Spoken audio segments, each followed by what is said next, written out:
Sari hanya ingin memperbaiki nasib keluarganya. Tapi di tanah Arab, ia malah menjadi korban penyiksaan kejam sang majikan. Tubuhnya lumpuh, harapannya nyaris padam. Terasing di negeri orang, tanpa perlindungan, tanpa suara. Namun, dari titik terendah hidupnya, muncullah secercah cahaya. Fahri, seorang pengacara muda yang tak gentar menghadapi kekuasaan dan ketidakadilan. Bersama, mereka menantang sistem, melawan kekerasan, dan membuktikan bahwa keadilan bukan hanya milik yang kuat. Ini bukan sekadar kisah tentang penderitaan. Ini adalah cerita tentang keberanian, keluarga yang tak pernah berhenti berharap, dan perjuangan panjang demi harga diri manusia. Dari lorong rumah sakit di Riyadh hingga pelatihan hukum di teras rumah di Indramayu, Sari menjelma menjadi simbol kekuatan kaum perempuan yang tak bisa dibungkam. Berdasarkan kisah nyata ribuan pekerja migran, kisah ini akan mengguncang hati, membuka mata, dan menginspirasi siapapun yang pernah merasa tak punya pilihan. Mari kita langsung dengar kisahnya. Matahari belum muncul ketika Sari bangun dari tidurnya yang singkat. Di dapur rumah besar yang senyap itu, ia mulai menyiapkan sarapan untuk majikannya. Tangannya yang sudah kasar karena deterjen, dengan cekatan mengiris bawang dan menanak nasi. Suara langkah kaki dari lantai atas membuatnya sedikit gemetar. Seperti biasa, itu pertanda ia harus siap menghadapi pagi yang menegangkan. Majikannya, seorang perempuan paruh baya bernama Nora, muncul dengan wajah dingin dan tatapan sinis. Sudah 2 tahun Sari bekerja di rumah itu, namun perlakuan Nora tak pernah berubah, galak, suka menyuruh semaunya, dan mudah marah. Bahkan, hal sekecil remah roti yang tertinggal di meja bisa menjadi alasan untuk memarahinya selama setengah jam. Namun pagi itu berbeda. Lebih buruk dari biasanya. Sari menyajikan teh dan roti di meja makan. Nora duduk sambil mengecek layar ponselnya. Tanpa peringatan, tangannya menyapu cangkir teh hingga jatuh dan pecah di lantai. Sari terkejut dan segera mengambil sapu. Baru setengah jongkok, tamparan keras mendarat di pipinya. "Kenapa teh ini hambar? Kau sengaja mau meracuni aku?" bentak Nora dengan suara tinggi. Sari tak sempat menjawab. Ia hanya bisa menunduk, pipinya perih dan matanya panas. Tangannya bergetar saat mengangkat pecahan kaca. "Jawab!" Nora kembali menamparnya. Saya tidak sengaja, Madam." "Maaf," suara Sari hampir tak terdengar. Tapi permintaan maaf justru membuat amarah Nora semakin menjadi-jadi. Ia menyeret Sari ke sudut dapur dan memukulinya dengan sendok besi, lalu menendangnya hingga terjatuh. Sari tak melawan. Ia hanya melindungi kepala dengan tangan, berharap serangan itu segera berhenti. Namun itu belum akhir dari penderitaannya hari itu. Ketika suami Nora, seorang pria bernama Faisal, pulang dari masjid siang harinya, ia melihat istrinya masih dalam keadaan marah. "Dia ini kurang ajar. Sengaja membuatku marah sejak pagi," kata Nora sambil menunjuk Sari yang sedang membersihkan lantai dengan tubuh gemetar. Faisal ikut terpancing. Dengan wajah tanpa ekspresi, ia menendang punggung Sari dengan keras. Sari mengerang, tubuhnya ambruk ke lantai. Tapi tak ada belas kasihan di mata pasangan itu. Hari demi hari, perlakuan seperti itu menjadi biasa. Sari dipukuli karena hal-hal sepele, handuk yang tidak tergantung sempurna, baju yang tidak dilipat rapi, atau makanan yang dianggap tidak enak. Luka-luka di tubuhnya sudah terlalu banyak untuk dihitung. Ada bekas lebam di lengan, goresan di betis, dan yang paling parah, nyeri yang terus-menerus di punggung sejak tendangan Faisal. Beberapa kali ia mencoba mengeluh pada agen penyalur tenaga kerja, namun teleponnya selalu dialihkan. Surat yang ia tulis dengan susah payah tak pernah dibalas. Ia seperti hidup dalam penjara, tanpa kontak ke dunia luar. Satu malam, setelah selesai mengepel lantai, Sari kesulitan berdiri. Kakinya kaku, punggungnya nyeri hebat. Ia coba bangkit, tapi tubuhnya tak mau bekerja sama. Ia jatuh kembali ke lantai. Nafasnya pendek. Ia mencoba merangkak ke arah kamarnya, namun hanya bisa menggeliat seperti cacing kepanasan. "Bangun! Kau malas ya," bentak Nora dari tangga. Sari hanya bisa memandang dengan mata berkaca-kaca. Lidahnya keluh, tubuhnya lumpuh sebagian. Dalam pikirannya, hanya ada satu harapan, semoga ada yang tahu penderitaannya. Malam itu, ia terbaring di lantai kamar mandi tanpa selimut. Nora menguncinya dari luar. Tak ada yang memberinya makan atau air. Sari menangis dalam diam. Ia tidak tahu apakah ia akan selamat atau tidak. Tapi yang ia tahu, tubuhnya tak lagi sama. Ketika pagi datang, Nora membuka pintu kamar mandi dan terkejut melihat Sari masih terbaring di tempat yang sama. "Kau pura-pura sakit, ya?" katanya sambil menyiramkan air dingin ke tubuh Sari. Tubuh Sari menggigil, namun ia tetap tak bisa bergerak. Nora panik. Untuk pertama kalinya, ia merasa telah keterlaluan. Ia memanggil tetangganya yang juga perawat untuk melihat kondisi Sari. Perawat itu langsung mengenali bahwa kondisi Sari parah. Ia menyarankan agar Sari dibawa ke rumah sakit. Namun Nora takut. Ia tahu jika Sari dibawa ke rumah sakit, kebenaran akan terbongkar. Jadi ia memutuskan untuk mengurung Sari di kamar belakang. "Kau istirahat saja di sini," katanya dingin. "Kalau mati, kubur sendiri." Sari tak bisa berkata apa-apa. Matanya memandang langit-langit kamar yang penuh sarang laba-laba. Pikirannya melayang ke Indramayu, ke rumah kecilnya yang penuh tawa keluarga, ke ibunya yang suka menjerang air jahe, ke adiknya yang suka merengek minta dibelikan permen. Semua itu kini terasa sangat jauh. Dengan sisa kesadarannya, Sari berdoa, "Tuhan, jika aku memang harus mati, aku rela. Tapi tolong, kabarkan kepada keluargaku bahwa aku sayang mereka." Tak ada yang menjawab doanya. Hanya angin malam yang berdesir pelan. Tapi justru di titik paling gelap itulah, perjalanan menuju keadilan dan harapan akan segera dimulai. Meski Sari belum tahu, hidupnya sebentar lagi akan berubah.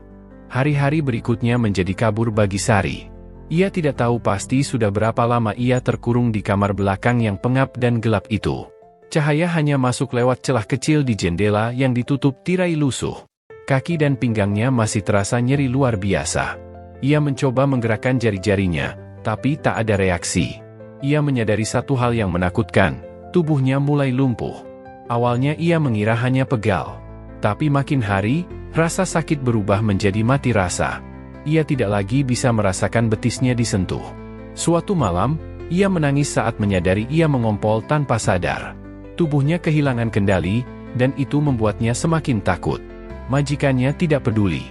Nora hanya sesekali datang membawakan sepotong roti basi dan sebotol air, lalu pergi tanpa berkata apa-apa. Wajahnya masih sama dinginnya. Bagi Nora, Sari bukan manusia. Ia hanya barang rusak yang tidak lagi bisa digunakan. Sementara itu, Faisal hanya datang sekali-sekali untuk melihat apakah Sari masih hidup.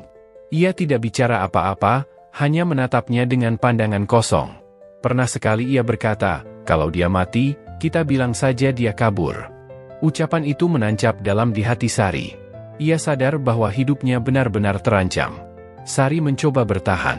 Setiap pagi, ia berharap semoga ada suara lain, tetangga, petugas, siapapun, yang datang menyelamatkannya. Tapi yang terdengar hanya suara angin dari AC tua dan langkah kaki majikannya.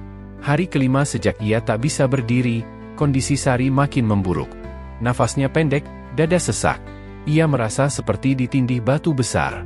Tangannya menggigil setiap kali mencoba meraih botol air. Rasa lapar sudah tak terasa. Yang ada hanya rasa lemas dan tubuh yang makin dingin. Suatu siang, Sari mulai meracau. Ia mengigau tentang kampung halamannya, tentang bau tanah basah di musim hujan, dan suara ibunya yang memanggil dari dapur. Sari memanggil-manggil nama ibu dan adiknya, seakan mereka ada di sana. "Mak, Neng, Sari kangen," bisiknya, sambil menangis. Tetangga Nora, yang juga perawat, mulai curiga. Ia sudah 2 kali bertanya tentang kondisi Sari sejak melihat tubuhnya yang gemetar saat terakhir datang. Tapi Nora selalu menjawab, dia cuma pura-pura sakit. Akhirnya, perawat itu memutuskan mengintip lewat jendela belakang rumah. Ia terkejut melihat Sari tergeletak tak bergerak, dengan tubuh kurus kering dan mata yang kosong. Tak bisa diam, perawat itu diam-diam menghubungi temannya yang bekerja di sebuah organisasi perlindungan pekerja migran. Ia menjelaskan situasi yang ia lihat. Tak lama, laporan itu diteruskan ke Lembaga Bantuan Hukum Internasional.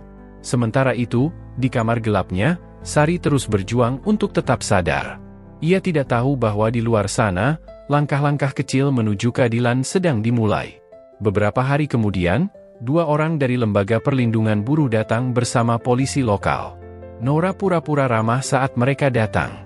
Tapi mereka langsung meminta bertemu dengan Sari. Awalnya Nora menolak, mengatakan Sari sudah lama kabur. Namun salah satu petugas menunjukkan foto dari perawat tetangga. "Kalau Anda tidak izinkan kami memeriksa seluruh rumah, ini akan masuk ke jalur hukum," kata petugas itu tegas. Dengan terpaksa, Nora membuka pintu kamar belakang. Bau anyir dan lembab langsung menyambut mereka. Di sana, Sari terbaring tak sadarkan diri, tubuhnya hanya dibungkus kain tipis. Salah satu petugas langsung memanggil ambulans. "Dia harus dibawa ke rumah sakit sekarang juga," katanya. Dalam perjalanan ke rumah sakit, Sari sempat membuka mata. Ia melihat lampu di atap ambulans berputar, dan samar-samar mendengar suara sirene. Ia tak tahu siapa yang menyelamatkannya. Tapi ia tahu, untuk pertama kalinya, ada harapan.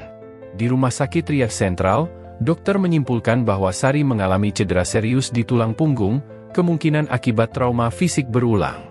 Saraf di bagian bawah tubuhnya rusak.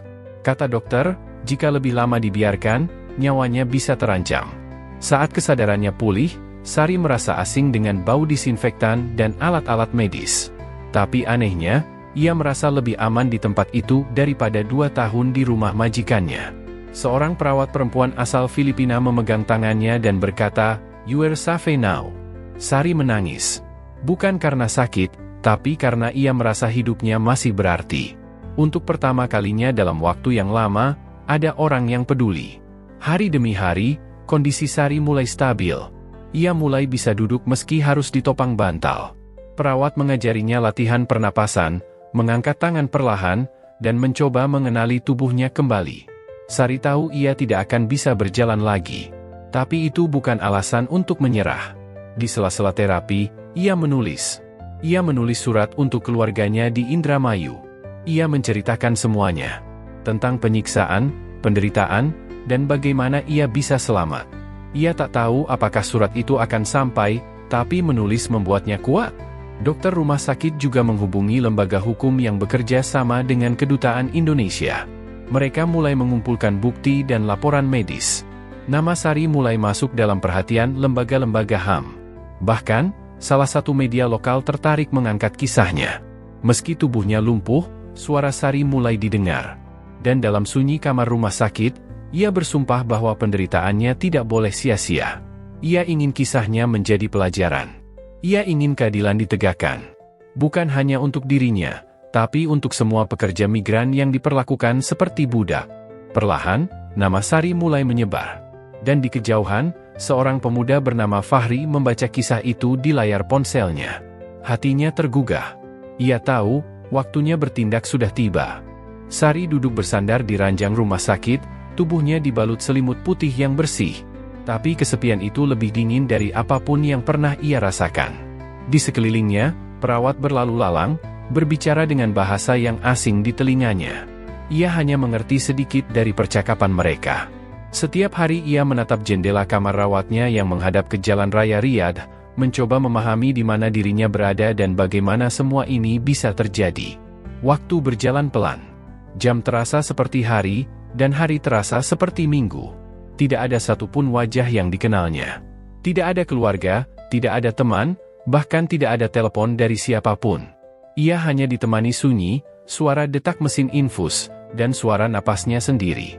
Setiap pagi, perawat Filipina yang ramah, Maria, datang memandikannya dan menyisir rambutnya.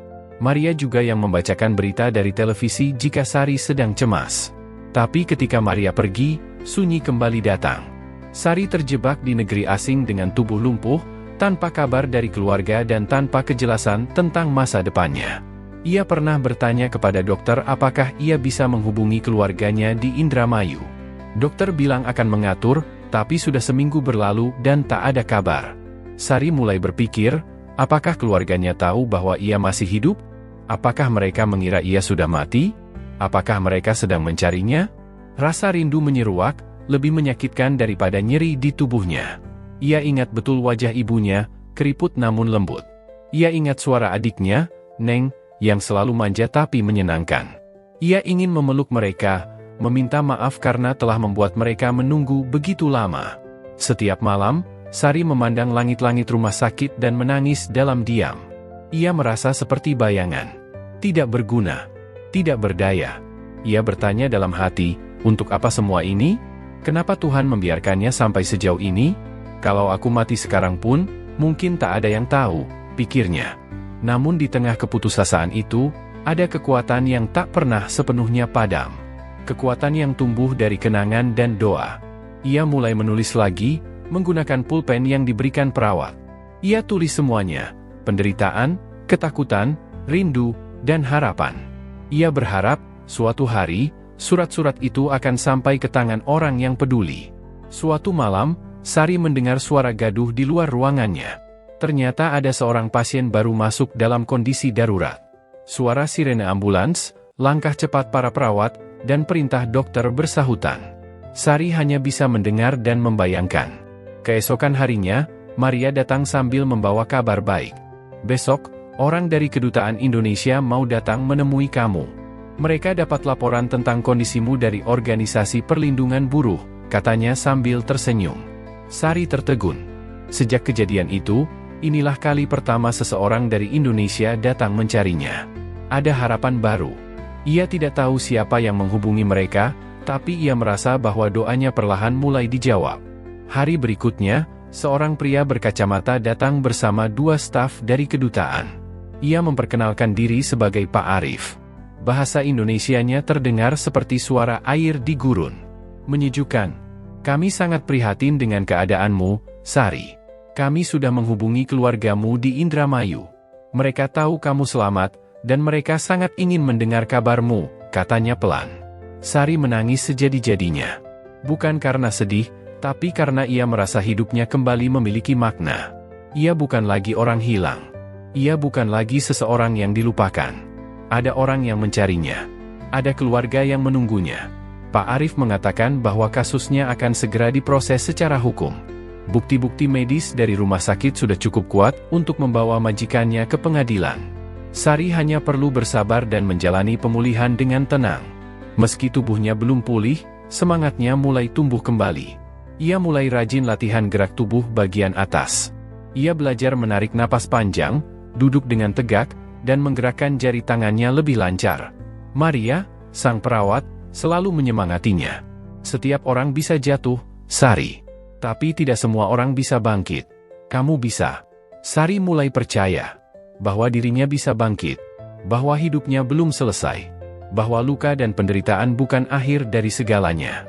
Di hari kelima setelah pertemuan dengan Pak Arif, sebuah panggilan video dilakukan. Di layar kecil ponsel staf kedutaan, muncul wajah ibunya, menangis dan memanggil-manggil namanya. Di sampingnya, Neng melambaikan tangan sambil mengusap air mata. Sari tak bisa berkata-kata. Ia hanya menatap layar itu dengan air mata yang mengalir tanpa henti. Ibu, Sari masih hidup, ucapnya pelan. Iya, Nak, kami semua sayang kamu. Kami tunggu kamu pulang, jawab sang ibu. Itu adalah percakapan yang sangat singkat, namun cukup untuk mengisi kembali semangat Sari. Di negeri asing, di tengah keterbatasan fisik dan luka batin, ia akhirnya merasa tidak sendirian. Dan meski jalannya masih panjang, Sari mulai percaya bahwa ia akan melewatinya. Di sebuah desa kecil di Indramayu, rumah keluarga Sari tampak sepi. Angin sore bertiup pelan, menggoyang tirai bambu yang tergantung di jendela dapur. Sri, ibu Sari, duduk di bangku kayu sambil menatap foto anaknya yang sudah lama dikirim dari Arab Saudi. Wajah Sari di foto itu tersenyum, namun kini senyum itu terasa asing. Sudah lebih dari 5 bulan Sari tidak mengirim kabar. Tidak ada surat, tidak ada pesan suara, bahkan transfer uang pun terhenti. Biasanya dia selalu kirim kabar, minimal sebulan sekali, gumam Sri sambil mengelus foto itu. Rasa cemas yang selama ini disimpan rapat-rapat, kini mulai menggerogoti hatinya. Neng, adik Sari yang masih duduk di bangku SMA, berdiri di belakang ibunya. Ia juga merasa ada yang tidak beres. Dulu, Sari selalu mengingat ulang tahunnya, selalu menelpon ibu di hari Jumat, dan selalu menepati janji mengirim uang sekolah. Tapi sekarang, semua itu hilang. Sunyi. Bu, mungkin kita harus tanya ke Pak RT. Siapa tahu beliau tahu cara cari kabar dari luar negeri, usul Neng. Sri mengangguk pelan. Ia sendiri sudah lama ingin bicara dengan orang lain, tapi merasa malu. Ia takut dianggap terlalu panik. Namun sekarang, semuanya terasa mendesak. Malam itu, mereka berdua berjalan ke rumah Pak RT, membawa map berisi fotokopi paspor Sari dan surat perjanjian kerja dari agensi penyalur. Pak RT, pria paruh baya yang bijaksana, menerima mereka dengan tangan terbuka. Ia mendengarkan cerita Sri dengan penuh perhatian. Saya tahu beberapa teman di LSM yang bisa bantu lacak keberadaan TKW, kata Pak RT. Saya bantu hubungi mereka, Bu Sri. Tapi kita harus sabar, prosesnya bisa panjang. Hari-hari berikutnya dipenuhi dengan harapan dan kecemasan. Beberapa kali Pak RT datang ke rumah membawa kabar, tapi belum ada hasil yang pasti. Neng mulai aktif mencari informasi lewat internet di warnet desa. Ia menemukan kontak organisasi yang fokus pada perlindungan buruh migran, namanya Migrancare. Dengan bantuan pemilik warnet, Neng mengirim email panjang yang menceritakan hilangnya komunikasi dengan Sari. Ia lampirkan juga foto dan data pribadi kakaknya. Beberapa hari kemudian, balasan datang. Migrancare merespons dengan cepat. Mereka mencatat laporan itu dan langsung meneruskan informasi ke Kedutaan Besar Indonesia di Riyadh. Mereka juga meminta Sri menyiapkan dokumen asli untuk verifikasi. Bu, kita harus fotokopi akta kelahiran, kartu keluarga, dan surat dari agensi. Semua harus dikirim ke Jakarta, kata Pak RT sambil menunjuk daftar dokumen. Sri, yang tak biasa berurusan dengan surat-surat, sempat bingung. Tapi dengan bantuan tetangga dan dukungan moral dari warga desa, ia berhasil mengumpulkan semua dokumen dalam waktu 3 hari. Semua warga tahu Sari. Mereka mengenalnya sebagai gadis sopan dan pekerja keras yang berani merantau demi keluarganya. Beberapa minggu kemudian, seorang staf Migrancare datang ke rumah mereka. Namanya Mbak Lila. Ia membawa kabar penting. Kami dapat informasi dari jaringan kami di Arab Saudi.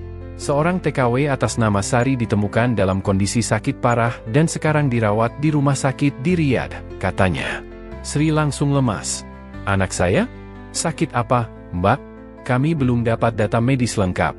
Tapi yang jelas, dia ditemukan dalam keadaan lumpuh dan tidak bisa bicara banyak. Diduga dia mengalami kekerasan oleh majikannya, jawab Mbak Lila pelan. Tangis Sri pecah. Ia dipeluk Neng yang juga tak bisa menahan air mata. Segala ketakutan mereka selama ini ternyata benar. Anak mereka telah disiksa. Namun setidaknya, Sari masih hidup. Itu sudah cukup untuk memunculkan harapan. Mbak Lila menjelaskan bahwa kasus ini akan didampingi oleh pihak hukum, dan dalam waktu dekat mereka akan mengutus pengacara muda bernama Fahri untuk menangani kasus ini dari sisi hukum. Fahri adalah pengacara muda Indonesia yang sedang bertugas membantu kasus-kasus TKI yang mengalami kekerasan. Hari itu, meski masih berselimut duka dan kekhawatiran, keluarga Sari merasa sedikit lega. Ada orang-orang yang peduli. Ada proses yang berjalan. Dan ada harapan bahwa keadilan akan ditegakkan. Sri memeluk map berisi dokumen Sari seperti memeluk anaknya sendiri. Nak, ibu tahu kamu kuat. Tunggu ya, kita akan jemput keadilan buat kamu. Neng menatap ibunya dan berjanji dalam hati. Jika nanti Sari pulang, ia tak akan membiarkannya pergi lagi. Fahri baru saja menutup berkas perkara terakhir di mejanya ketika notifikasi dari Migrancare masuk ke emailnya. Matanya langsung tertuju pada subjek, kasus TKW Indramayu, korban penyiksaan di Riyadh. Ia mengklik dengan hati-hati, membaca setiap kalimat dengan perhatian penuh. Semakin ia membaca, semakin ia merasa dadanya sesak. Sari, seorang perempuan muda dari Indramayu, disiksa hingga lumpuh oleh majikannya di Arab Saudi. Kasus seperti ini bukan yang pertama kali ditangani Fahri, tapi setiap kali membaca kisah baru, kemarahannya terhadap ketidakadilan selalu muncul. Ia menghela napas dalam-dalam. Saya harus turun langsung, gumamnya. Fahri memang bukan pengacara biasa. Ia lulusan Fakultas Hukum Universitas ternama di Jakarta dan sempat mendapat pelatihan hukum internasional di Malaysia.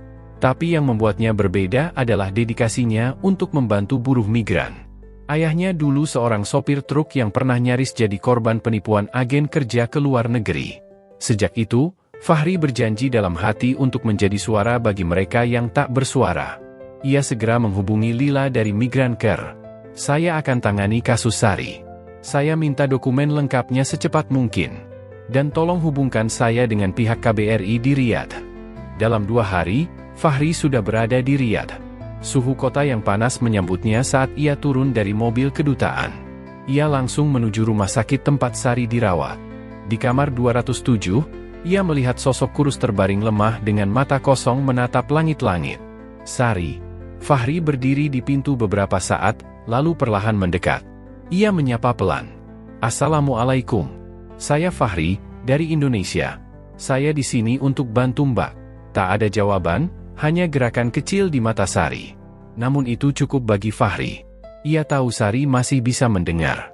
Ia duduk di kursi samping ranjang dan mulai bercerita tentang keluarganya yang sedang mencari kabar. Tentang ibu dan adiknya yang menangis di Indramayu. Tentang banyak orang yang peduli dan ingin menolong. Dokter rumah sakit menjelaskan bahwa Sari mengalami cedera parah di tulang belakang dan trauma psikologis berat. Ia butuh pemulihan jangka panjang dan pendampingan hukum segera. Fahri kemudian menemui pihak KBRI untuk meminta perlindungan hukum atas nama Sari. Ia mulai menyusun laporan, mendata bukti, dan mencocokkan kronologi dengan penjelasan dari rumah sakit. Tak mudah, karena semua saksi kunci berada dalam lingkaran rumah majikan. Tapi Fahri bukan orang yang mudah menyerah. Ia mengunjungi agen penyalur tenaga kerja yang mengirim Sari ke Arab Saudi. Dengan nada tenang tapi tegas, Fahri menunjukkan surat kuasa dari keluarga Sari dan meminta semua berkas kontrak kerja asli. Agen itu sempat mengelak, namun setelah Fahri mengutip pasal hukum internasional dan menyebut keterlibatan KBRI, mereka mulai melunak. Dari kontrak kerja, Fahri menemukan celah hukum. Sari dikirim tanpa pelatihan kerja yang memadai, tidak mendapat asuransi, dan tidak ada sistem pemantauan berkala dari pihak agensi. Hal ini akan memperkuat argumen bahwa tidak hanya majikan yang harus bertanggung jawab, tapi juga agen penyalur yang lalai. Satu malam, Fahri duduk sendirian di hotelnya.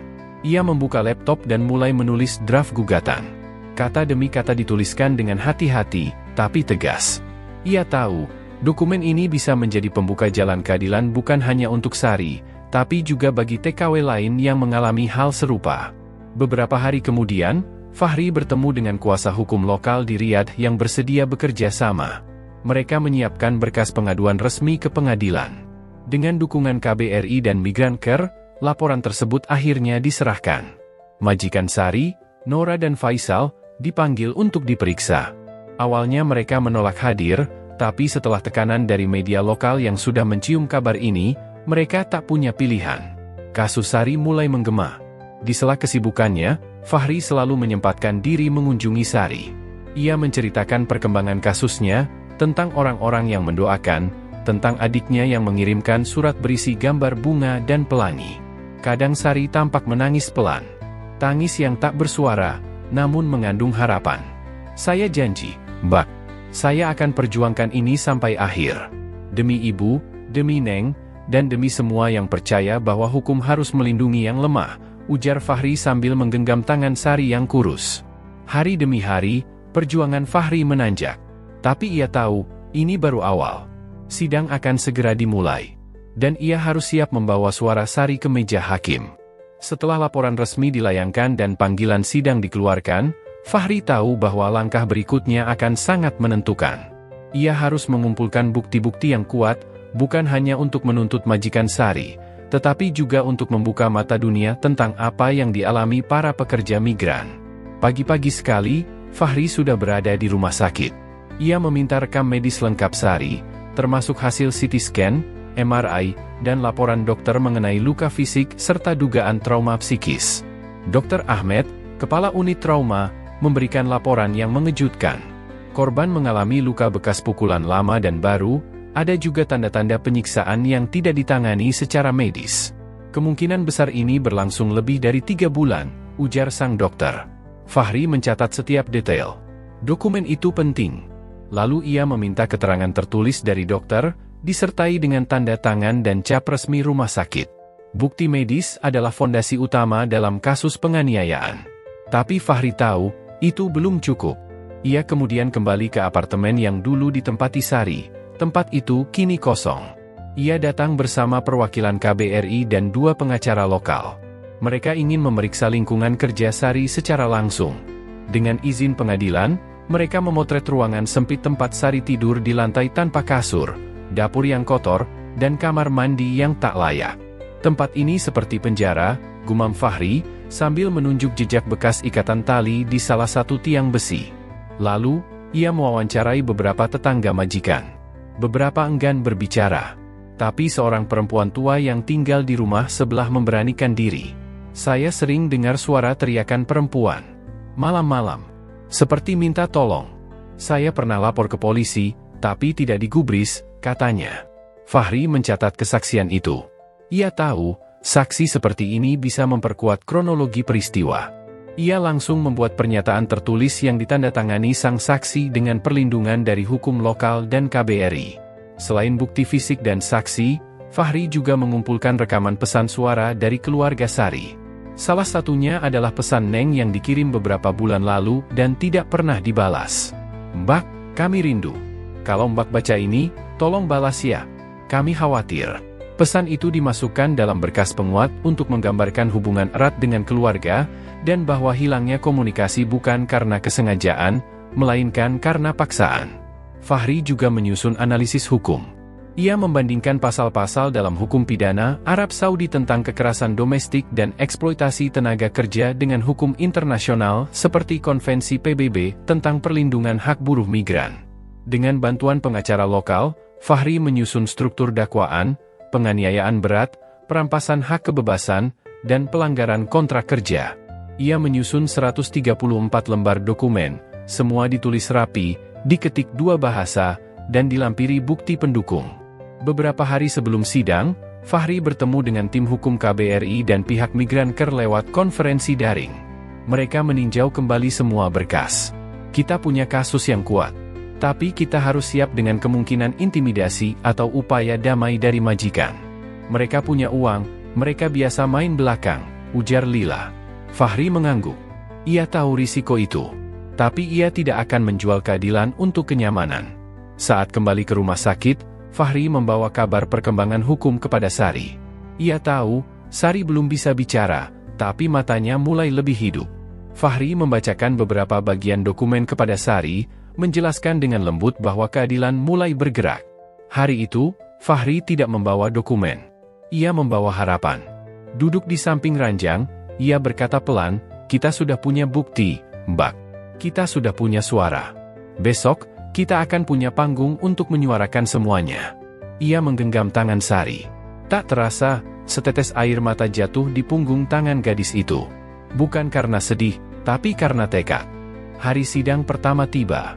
Di gedung pengadilan Riyadh yang tinggi dan dingin, Fahri berdiri tegak mengenakan setelan jas hitam. Meski masih muda, wajahnya mencerminkan keyakinan dan tanggung jawab besar.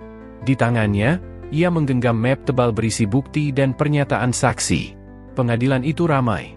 Wartawan dari beberapa media internasional turut hadir. Kasus Sari sudah menjadi perhatian publik sejak berita kekerasan terhadap pekerja migran mencuat. Fahri tahu, tekanan akan datang dari segala arah, termasuk dari majikan Sari yang punya koneksi kuat di kalangan pejabat.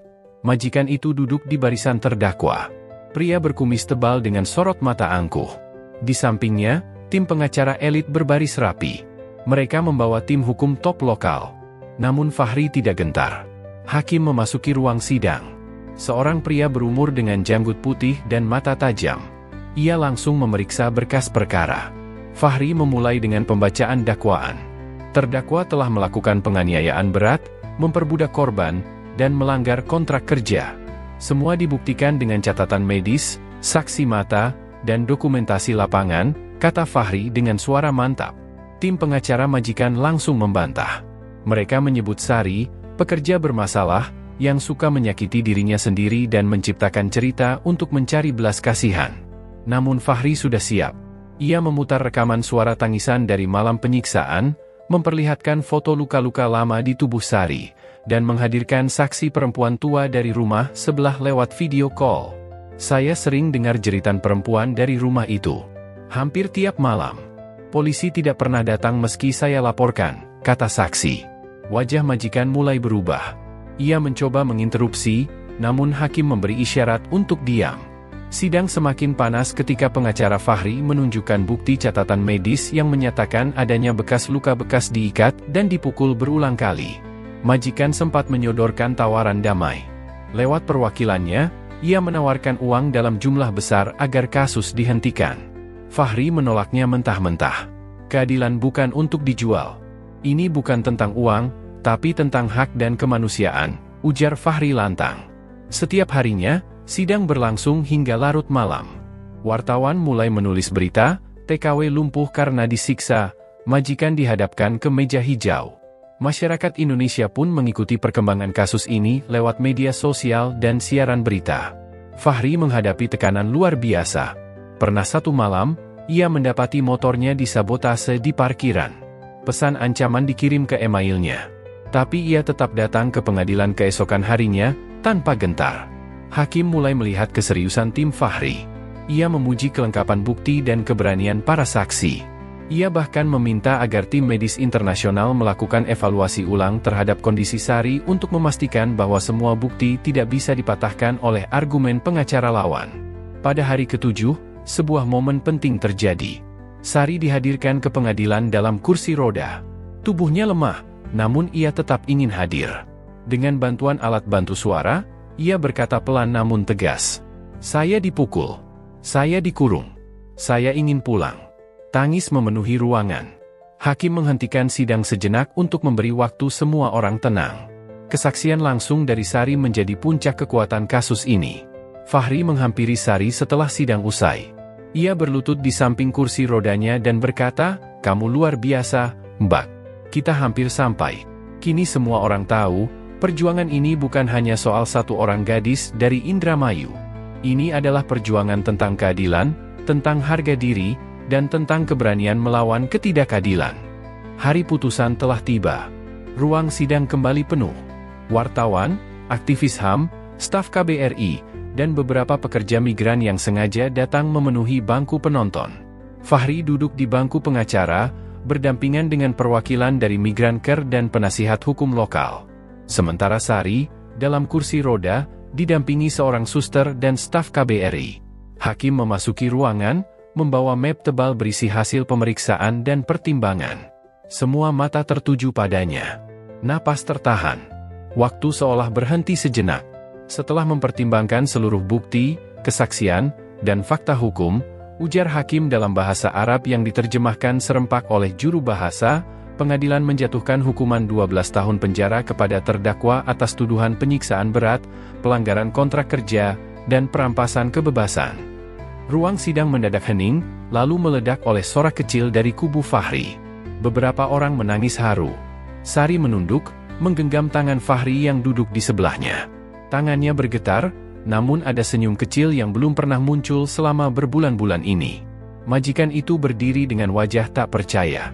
Ia mencoba mengajukan protes, namun ditahan oleh pengacaranya.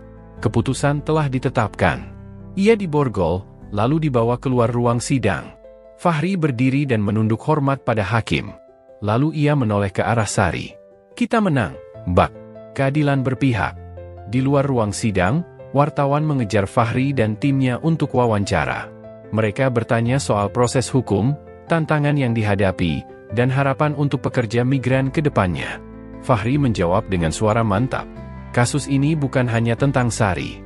Ini tentang semua pekerja migran yang disakiti, yang disembunyikan dari mata hukum. Semoga keadilan hari ini menjadi pembuka jalan bagi keadilan-keadilan lain yang masih tertunda." Kabar vonis terhadap majikan Sari menyebar cepat. Di Indonesia, nama Sari menjadi topik hangat.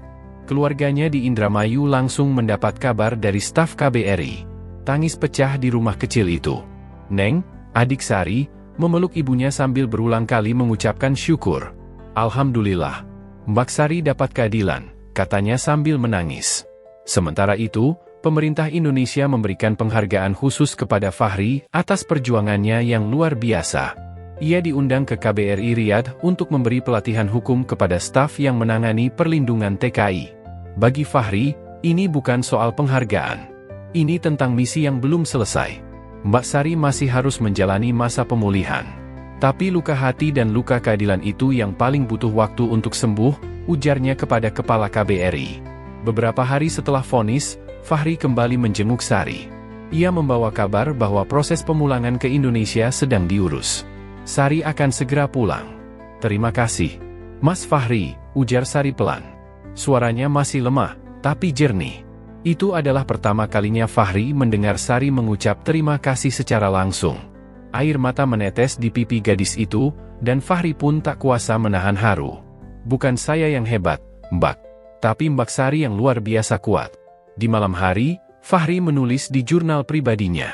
Ia mengenang seluruh proses, dari saat pertama menerima pesan dari Lembaga Perlindungan TKI, hingga hari kemenangan di pengadilan. Ia menulis, "Dalam hidup ini, keadilan sering tertidur. Tapi ketika ia bangkit, bahkan orang paling lemah pun bisa membuat dunia gemetar." Bandara Internasional Soekarno-Hatta dipenuhi suara pengumuman dan langkah kaki yang berlalu lalang. Namun di salah satu sudut ruang kedatangan internasional, suasana sangat berbeda. Di sana, sekelompok kecil orang berdiri menanti dengan mata penuh harap. Di tengah mereka, seorang perempuan paruh baya menggenggam tas kecil berisi pakaian ganti dan air minum. Tangannya gemetar. Di sampingnya, seorang gadis remaja berkali-kali menengok ke arah pintu otomatis. Itulah keluarga Sari. Mereka telah menempuh perjalanan hampir 8 jam dari Indramayu. Dengan menumpang bus malam dan berganti angkutan umum, akhirnya mereka tiba di Jakarta untuk menyambut kepulangan anak sulung yang telah hilang kontak selama hampir setahun. "Kalau nanti Mbak Sari keluar, kita peluk bareng-bareng." "Ya, Bu," bisik Neng, matanya berkaca-kaca. Sementara itu, di ruang khusus imigrasi bandara, Sari duduk di kursi roda dengan didampingi staf KBRI dan seorang perawat. Wajahnya pucat tapi bersih, rambutnya telah dipotong pendek. Meski tubuhnya masih lemah dan pergerakannya terbatas, ada semangat baru dalam sorot matanya. Ia tahu, di balik pintu itu ada keluarganya yang menunggu dengan penuh cinta. Saat pintu otomatis terbuka dan kursi roda yang didorong perawat perlahan keluar, jeritan kecil terdengar. "Mbak Sari!" Neng berteriak sambil berlari menghampiri. Ia langsung memeluk tubuh kakaknya yang kurus dan ringkih itu. Ibu mereka menyusul, terseduh-seduh sambil mencium pipi Sari berkali-kali. Orang-orang di sekitar menoleh, beberapa ikut mengusap air mata haru. Tangis bahagia, tangis yang lama terpendam oleh penantian dan kecemasan. "Maaf, Bu. Sari pulangnya kayak gini," bisik Sari lirih, suaranya hampir tak terdengar. "Yang penting kamu pulang, Nak. Hidup. Kami nggak pernah berhenti doain kamu," jawab ibunya sambil menggenggam tangan Sari erat-erat. Perjalanan kembali ke Indramayu dilakukan dengan ambulans yang disediakan Kementerian Sosial. Di sepanjang jalan, Sari lebih banyak diam, memandangi jendela. Tapi senyum tak pernah lepas dari wajahnya. Ia merasa seperti bangun dari mimpi buruk panjang, dan perlahan mulai menemukan dirinya kembali. Setiba di rumah, tetangga sudah berkumpul. Mereka memasang spanduk bertuliskan, "Selamat datang, Sari, pejuang kehidupan kami." Beberapa membawa bunga, makanan, dan kue kecil. Semua ingin menyambutnya, bukan dengan belas kasihan, tapi dengan penghormatan. Rumah kecil itu menjadi saksi tangis dan tawa. Sari dibaringkan di kamar yang sudah dibersihkan dan ditata ulang. Di dinding, tergantung foto dirinya saat masih di SMA, wajah ceria yang dulu begitu penuh harapan. Hari-hari berikutnya diisi dengan pemulihan. Fisioterapis dari puskesmas datang 2 kali seminggu. Makanan bergizi disiapkan oleh para tetangga yang bergantian membantu. Bahkan kepala desa datang secara resmi memberikan bantuan dari pemerintah desa dan menyampaikan bahwa perjuangan Sari telah menginspirasi banyak orang. Suatu pagi, Sari meminta Neng membacakan artikel berita tentang kasusnya. Dengan suara pelan, Neng membacakan satu persatu liputan dari media lokal dan nasional. Beberapa artikel bahkan menampilkan foto Fahri dan Sari saat di rumah sakit Riyadh. "Mas Fahri, baik banget ya, Mbak," kata Neng, menatap kakaknya. Sari mengangguk pelan. Ia memejamkan mata sebentar, mengingat kembali detik-detik di ruang sidang, dukungan yang tak henti datang dari Fahri, dan senyum kecil yang pertama kali ia berikan setelah bertahun-tahun kehilangan rasa percaya. Suatu sore, Fahri datang ke Indramayu. Ia ditemani oleh staf dari LSM yang ingin membuat dokumentasi inspiratif tentang kisah Sari. Kunjungan itu membuat keluarga Sari sangat gembira. Fahri membawa buah tangan sederhana, oleh-oleh khas Arab, dan satu surat pribadi. "Saya tahu, cerita Mbak Sari ini bukan cerita yang mudah. Tapi saya percaya, suatu hari nanti, banyak perempuan akan lebih berani karena membaca kisah ini," ujar Fahri saat duduk di beranda rumah Sari. Sari tersenyum, lalu berkata, "Mas Fahri, saya mau bantu TKW lain yang mengalami hal sama. Walaupun saya sekarang nggak bisa kerja kayak dulu, saya ingin jadi suara mereka. Gimana caranya? Fahri menatap mata Sari dengan kagum. Itu niat yang sangat mulia, Mbak. Kita bisa mulai dari sini. Saya akan bantu hubungkan dengan lembaga advokasi. Mbak bisa jadi narasumber, bahkan kalau mau, nanti bisa ikut pelatihan jadi pendamping hukum warga. Hari itu menjadi awal dari babak baru hidup Sari. Bukan hanya sebagai penyintas, tetapi sebagai penyala harapan. Bulan demi bulan berlalu. Kondisi fisiknya membaik sedikit demi sedikit. Ia mulai bisa duduk lebih lama, belajar mengetik di ponsel dan laptop. Dengan bimbingan dari lembaga advokasi, Sari mulai menulis pengalamannya. Tulisan itu dimuat di beberapa blog kemanusiaan dan portal berita. Ia bahkan diundang secara daring untuk berbicara dalam forum internasional tentang perlindungan tenaga kerja migran. Saat ulang tahun Sari yang ke-29, rumah mereka kembali ramai. Kali ini bukan karena tragedi, tapi karena perayaan. Ada nasi tumpeng, lagu dangdut dari speaker kecil, dan gelak tawa anak-anak. Di tengah acara, Neng membacakan surat untuk kakaknya. Mbak Sari adalah pahlawan kami. Kami bangga punya kakak sekuat dan seteguh dirimu. Terima kasih karena tidak menyerah. Terima kasih sudah pulang. Sari tak mampu berkata-kata. Ia hanya memeluk Neng erat-erat, sambil berbisik, makasih, ya, udah nungguin aku. Beberapa bulan setelah kepulangannya ke Indonesia, hidup Sari berubah arah. Ia bukan lagi sekadar seorang korban kekerasan, melainkan simbol keberanian dan keteguhan hati. Namanya kini dikenal luas, tidak hanya di kampung halamannya di Indramayu, tetapi juga di kalangan aktivis hak buruh migran dan pemerhati kebijakan perlindungan tenaga kerja Indonesia. Setiap pagi, Sari bangun lebih awal. Ia sudah bisa duduk di kursi khusus dekat jendela kamarnya. Dari situ, ia sering mengamati matahari terbit, burung-burung yang beterbangan, dan anak-anak kecil yang berangkat sekolah. Meskipun tubuhnya belum sepenuhnya pulih, semangat hidupnya tumbuh dengan luar biasa. Setiap hela napas adalah hadiah, dan setiap senyum yang ia berikan adalah bentuk kemenangan. Hari-harinya kini diisi dengan kegiatan menulis dan menjadi narasumber dalam berbagai diskusi daring. Ia kerap diundang untuk membagikan kisahnya dalam seminar, talk show, dan pelatihan bagi calon TKW. Lewat layar komputer atau ponsel, suara Sari menggema di ruang-ruang belajar, aula kantor desa, dan ruang komunitas di berbagai kota. Jangan pernah berpikir kalian sendirian, ucap Sari dalam salah satu pelatihannya. Saya pernah merasa hancur, putus asa, dan tidak tahu harus berbuat apa.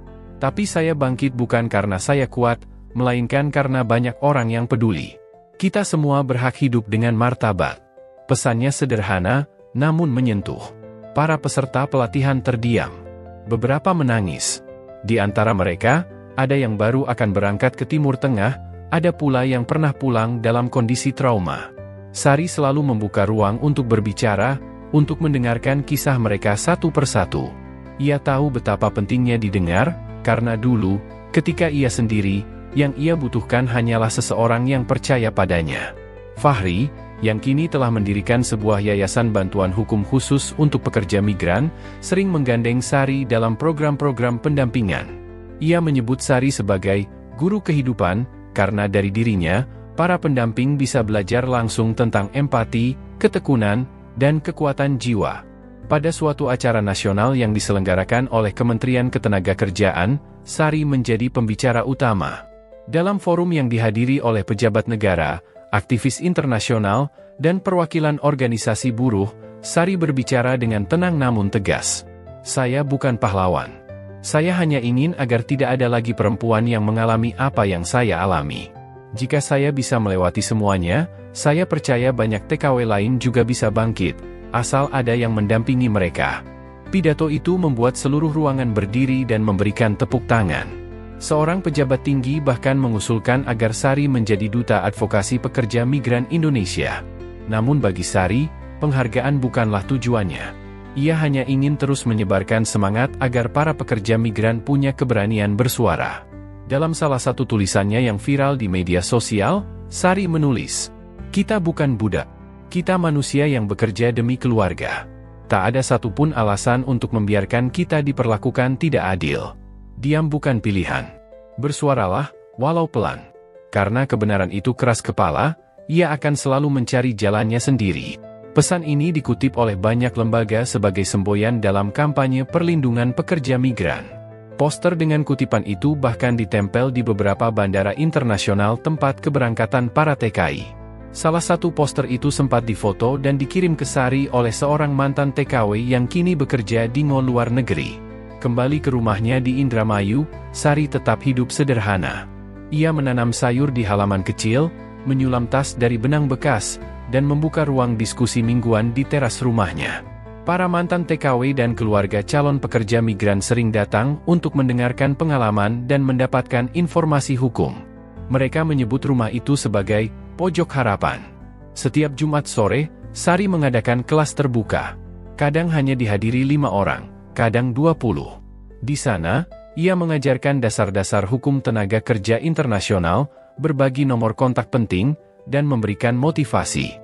Ia bahkan mengembangkan modul pelatihan sederhana yang bisa disebar lewat WhatsApp. Sari percaya, kekuatan informasi bisa menyelamatkan banyak nyawa. Tak lama kemudian, Sari bersama Fahri memprakarsai program edukasi hukum keliling untuk desa-desa di sekitar Indramayu. Mereka membentuk tim kecil yang terdiri dari aktivis muda, mahasiswa hukum, dan mantan TKW. Program ini dinamai Suara Desa. Dengan motor pinjaman dan proyektor kecil, mereka berkeliling dari balai desa ke musola, menyebarkan pengetahuan yang dulu tidak pernah mereka dapatkan. Program ini mendapat sambutan luar biasa. Bahkan beberapa kabupaten lain mengundang Sari untuk berbicara. Ia pun diundang ke acara talk show televisi nasional. Meskipun awalnya gugup, Sari tampil percaya diri. Ia menceritakan pengalamannya dengan jujur, tanpa drama, dan penuh pesan harapan.